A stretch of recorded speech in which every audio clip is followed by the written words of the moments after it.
Hi friends, నమస్తే. Welcome to my channel.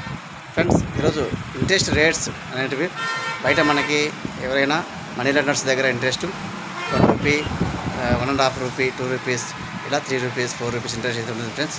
కానీ బ్యాంకింగ్లో ఇదే ఇంట్రెస్ట్ మనకు పర్సంటేజ్ల రూపంలో ఉంటుంది.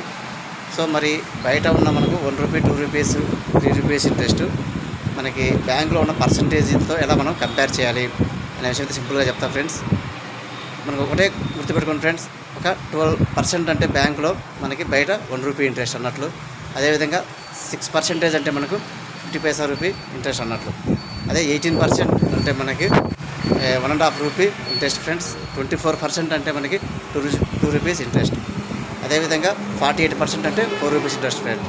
ఈ విధంగా బ్యాంకింగ్లో ఉన్న పర్సంటేజ్ మనం రూపాయల్లోకి ఇలా కన్వర్ట్ చేసుకోవచ్చు సింపుల్గా. 6%, 12%, 18%, 24%, 48%. ఈ విధంగా వాటిని రూపాయలకి మనం కన్వర్ట్ చేయొచ్చు పర్సంటేజ్ని. కానీ బ్యాంకులో దీన్ని యాన్యువల్గా క్యాలిక్యులేషన్ చేస్తాయి. సో యాన్యువల్గా క్యాలిక్యులేషన్ చేసి మనకు అమౌంట్ అయితే ఇంట్రెస్ట్ చేయడం జరుగుతుంది ఫ్రెండ్స్ బ్యాంకుకి.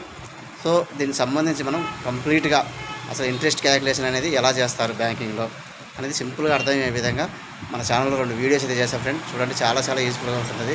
పేపర్ మీద క్లియర్గా స్టెప్ బై స్టెప్ ఎక్స్ప్లెయిన్ చేస్తూ చేశాను. సో చూడండి, చాలా యూజ్ఫుల్గా ఉంటుంది ఫ్రెండ్స్. ఎవరైనా కన్ఫ్యూజన్గా ఉంటే బ్యాంకింగ్ ఇంట్రెస్ట్ రేట్స్ చాలా క్లియర్గా అర్థమవుతుంది. అదేవిధంగా మన ఛానల్ని ఫాలో అప్ కానీ ఫ్రెండ్స్, సబ్స్క్రైబ్ చేసుకోండి. ప్రతి వీడియో కూడా మీకు నోటిఫికేషన్ రావడం జరుగుతుంది. Thank you friends, thank you for watching.